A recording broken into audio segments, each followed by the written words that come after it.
everybody, welcome back to the channel. Sorry, I've been posting in a couple weeks. I've been a little bit busy with school and work. Today's video is going to be about the strangely consensual cannibalism, murder, whatever you want to call it, that happened back in, I think, 2002 or 2003, involving the very famous deleted tapes of Armin Meiwes. If you guys enjoyed the video, make sure you like, subscribe, and comment what you want to see next down below, and let's get into it. You may recognize the name Armin Meiwes from many top 10 or lost media videos, and that's because this nutcase of a man made several videos of himself cannibalizing someone. And before I go too depth into detail with this explanation, viewer discretion is advised due to gore, similar to the Catherine Knight video I posted not too long ago. Armin Meiwes was born in December of 1961 in the town of Essen, Germany. Back when Meiwes was growing up, he was extremely interested in German fairy tales, particularly Hansel and Gretel was the most interesting for him, since the evil witch in the story abducted 2 children and fattened them up before slaughtering them. With his love for the story and other German folktales, Meiwes developed a sick fantasy of his own. He developed a lifelong desire to eat somebody. As a child, Meiwes' father abandoned him, leaving him without a fatherly figure, so he only really lived with his mom, really at all. And throughout his adolescent life, he became obsessed with serial killers, which is not a good look for him, but what happens later in Meiwes' life is much more disturbing. Sadly, in 1999, Meiwes' mother died, leaving him to live all by himself. While Meiwes had his nasty urge to taste human flesh, he was actually a decent human being, surprisingly enough. He was a computer repairman who also mowed his neighbors' lawns, fixed his friends' cars for them, and even hosted dinners for his friends and some neighbors. He was always a sicko, but he had a relatively kind side to him, always looking out for those close to him. For many years, Meiwes tried to find someone willing to be cannibalized, to no avail ultimately. Eventually, Meiwes found an online website called the Cannibal Cafe. That's a strange name, nonetheless. This website, now long defunct, was a meeting place online for sickos with a cannibal fetish. Meiwes found a couple people who initially agreed to be cannibalized but later backed out, realizing that cannibalism, isn't the healthiest thing to be participating in. And Meiwes' ad was posted on the website, and he was searching for a quote-unquote well-built man. Eventually, in March 2001, Bernd Jürgen Brandt, sorry if I butchered the name, who is a 43-year-old engineer from Berlin, answered to Meiwes' advert. After agreeing to be at least partially eaten by Meiwes, which is uncomforting to say the least, Bernd left his place in Berlin, sold all of his belongings, and traveled to a city near Rotenburg, which is where Meiwes lived, which is about a 4-hour drive west of Berlin, but he took a train. Meiwes collected Bernd from the train station near Rotenburg, and upon arrival the two began to plan the meal they'd share together.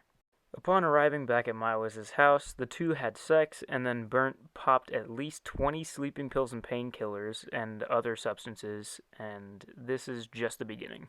If you're squeamish, I would skip ahead a bit so you don't have to deal with any of this, especially the boys. Talking about the boys, if you know what I'm saying, so feel free to skip ahead, or if you want to learn what Meiwes did to this man, feel free to keep watching.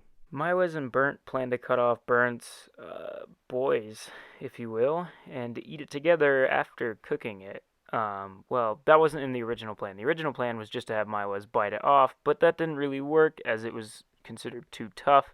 So then Meiwes cut it off and cooked it, and the pair planned to eat it. Great! Before engaging on Berdt's manhood, Meiwes set up a camera to film the entire ordeal, which is just lovely to think about, isn't it? And he actually did eat a piece of Bernd, but Bernd couldn't. There's no real answer to why, and it's not like we can get the answer now, but rumors do suggest it could have been because he realized his manhood, all the sleeping pills decreased his appetite to an extremely low level, or even blood loss could have played a reason as to why he wouldn't eat himself. Throughout the night, Bernd was fading in and out of consciousness, and Meiwes couldn't wait any longer, I guess, so he dragged Bernd to a bathtub in his house and stabbed him to death. Bernd was likely passed out or fading in and out of consciousness to the point where he couldn't even feel the stabbings, or if he did, it was a very, very muted pain. And after killing Bernd, Meiwes dismembered him in the bathtub and stored many, many servings of Bernd in his freezer to cook and eat later. Keeping a promise he made to Bernd, Meiwes buried Berdt's skull and other inedible parts like tendons, cartilage, and ligaments, and continued to heat up and eat more parts of Bernd. In total, Meiwes ate roughly 44 pounds of burnt, which is equally as impressive as it is disgusting, but Meiwes continued to search for more victims with his ad still on the Cannibal Cafe. Authorities did not search for Burnt, believing he had just moved, and Burnt wasn't found out to be dead until over a year after his death in 2002. You might ask, how did German authorities find out about Burnt's death if no one else was thinking about it? Meiwes contacted an Austrian college student who reported Meiwes' creepy intentions, and when the police went to Meiwes' home in Rotenburg, they arrived on the conspiracy of cannibalism, though at the time, and possibly still today, cannibalism was legal in Germany, and might still be, but murder is obviously illegal. The police searched Meiwes' home, finding a false bottom in his freezer. Now, obviously, this is going to stir some questions up, and when the police asked Meiwes about the meat in his freezer, he responded wild boar meat, which is kinda sus when you're suspected of cannibalism. After searching his house some more, authorities found some tapes in Meiwes' house, which were actually the tapes of him literally dissecting Burnt. Though they hadn't known yet, they still found this footage, and authorities arrested Meiwes on the suspicion of murder. Meiwes stood trial where the footage was shown in court to judges, other authorities, observers, lawyers, and pretty much everyone who was in the courtroom, where they found the footage horrifying, and it scarred their courtroom to the core. 4 hours of footage of the mutilation and filleting of Burnt's body was viewed. During his original trial, Meiwes was convicted of manslaughter and only sentenced to 8.5 years in 2004, though prosecutors appealed the sentence, and during his retrial, Meiwes was convicted of murder and sentenced to life in prison in 2006. The death penalty was abolished in Germany in 1949, so he couldn't have received such a sentence like that.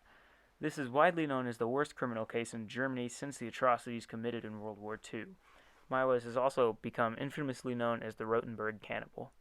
Since his conviction and sentencing, Meiwes has become a vegetarian, which I think everyone can agree is much better than eating people.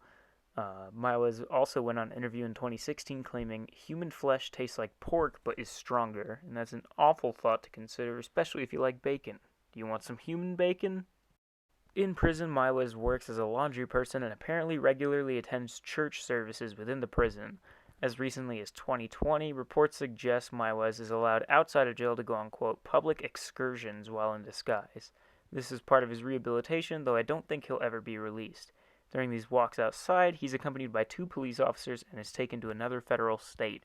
These are security measures so he doesn't attack anyone and nobody else attacks him.